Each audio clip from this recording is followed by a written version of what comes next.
គ្រាន់តែឃើញក្បាលវីដេអូក៏ដឹងថាសប្បាយដែរបងប្អូនទាំងគ្នាបាទចង់ដឹងថាវីដេអូនឹងសប្បាយប៉ុណ្ណាសូមបងប្អូនទាំងគ្នាចូលតាមដានទស្សនាវីដេអូនឹងពីដើមរហូតដល់ចប់បងប្អូន Let's go សួស្តីបងប្អូននេះជាសកម្មភាពខ្លះៗដែលយើងបានទៅដល់ផ្ទះមេបឹងហើយបន្ទាប់មកយើងក៏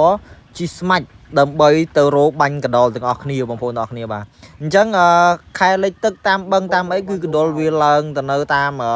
ដើមឈើហើយបងប្អូនវាទៅកាច់សម្បុកធ្វើលើដើមឈើហើយអញ្ចឹងយើងអាចទៅរកបាញ់បានបងប្អូនបាទមិនថាកណ្ដុរមិនថាពស់ទេគឺឲ្យតែខែលិចទឹកគឺវាទៅនៅលើដើមឈើទាំងអស់ហ្នឹងហើយបងប្អូនទាំងគ្នាអញ្ចឹងខ្ញុំអើតលិចអើតកើតអត់លិចអើតកើតហ្នឹងក៏ឃើញកណ្ដុរមួយហើយក៏ប៉ុន្តែមិនដឹងថាធ្វើមិនបានវានៅកបាំងដើមឈើខ្លាំងពេកហើយឥឡូវនេះយើងបាញ់បានកណ្ដុរខ្លះហើយក៏កណ្ដុរយើងបានត្រៀមទុកខ្លះយើងក៏មកប្រឡាក់ហើយមានទាំងពស់ផងដែរបងប្អូនពស់សកាចាស់ដែលយើងត្រៀមយកមកអាំងផងដែរ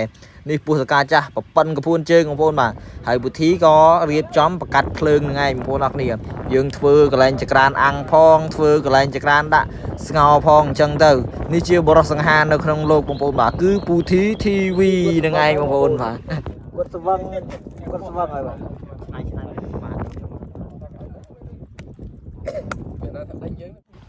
ហើយឥឡូវយើងបានរៀបចំកណ្ដុរយើងដាក់អាំងហើយបងប្អូនទាំងអស់គ្នាបាទបន្ទាប់ពីយើងបង្កាត់ភ្លើងរួចមកបងប្អូនបាទអញ្ចឹងនេះមានកណ្ដុរអាំងមានពោះមានមឿនស្ងោមឿនអីអញ្ចឹងណាបងប្អូននេះបងប្អូនពោះសកាចាស់យកមកអាំងបងប្អូនអូនិយាយថាទំនងមែនទេបងប្អូនទាំងអស់គ្នាបាទហើយពោះសកាចាស់អាំងនេះគឺខ្ញុំហូបលើកទី1ផងដែរបងប្អូនទាំងអស់គ្នាខ្ញុំអត់ដែរហូបទេពោះសកាចាស់អាំងនេះពីមុនមកធ្លាប់តែស្លម្ជូរក្រាក់ស្លអីដែលបង MVKH គាត់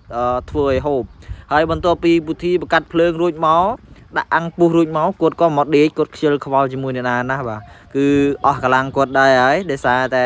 គាត់រវល់ការងារកាត់វីដេអូផងអីផងអញ្ចឹងទៅគាត់ត្រូវការអំពើសម្រាកខ្លះឥឡូវអ្នកណាធ្វើស្អីធ្វើទៅពុធីទៅបង្កាត់ភ្លើងហើយគាត់ឡើងមកដេកលឿនរឹងធ្វើមិនដឹងហើយនេះជាទីកន្លែងដែលយើងត្រូវបោះតង់យប់នេះហើយនឹងសម្រាកនៅលើនេះឯងបងប្អូនគឺទួលនេះគឺទេសភាពស្អាតមែនទែនបងប្អូនទាំងគ្នាបាទហើយបើខែលិចទឹកបងប្អូនទាំងគ្នាខែលិចទឹកគឺថាស្អាតជាងនឹងទៀតគឺទឹកម្ដុំនឹងលិចអស់ហើយនៅតែទួលនឹងទេអញ្ចឹងខែលិចទឹកខ្ញុំនឹងទៅម្ដងទៀតហើយឥឡូវនេះម្ហូបយើងក៏បានឆ្អិនហើយបងយើងក៏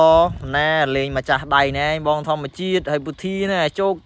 ទៅហើយបង MVKH នោះអត់ខ្វល់ជាមួយអ្នកណាទេបើនិយាយពីគាត់ហូបវិញដៃជើងអីគាត់លិតអស់ហើយបាទគឺជាតិនៅជាប់ដៃជើងមកគាត់ចំណុចបងវ៉ាន់នេះណែចាក់ក្បាច់ហើយបងប្អូនបាទទៅហើយនេះដល់កបងប្អូនបាទសប្បាយដល់កបងប្អូនឃើញតែសកម្មភាពបែបហ្នឹងគឺដឹងតែសប្បាយហ្មងអញ្ចឹងវីដេអូមួយនេះប្រហែលជាខ្ញុំត្រូវ slash ចោលសិនហើយដោយសារតែរៀងវែងនាទីដែរបងប្អូនទាំងគ្នាអញ្ចឹងចាំបងប្អូនទាំងគ្នាទៅទស្សនាវីដេអូក្រោយៗដែលខ្ញុំផុសនៅលើ page ទៀតបងប្អូនបាទអញ្ចឹងមិនមែនមានតែ page ខ្ញុំទេគឺមានបងផ្សេងទៀតក៏ផ្ដិតសកម្មភាពផ្សេងគ្នាឲ្យបងប្អូនទស្សនាបងប្អូនកុំភ្លេចទៅចូលតាមដាន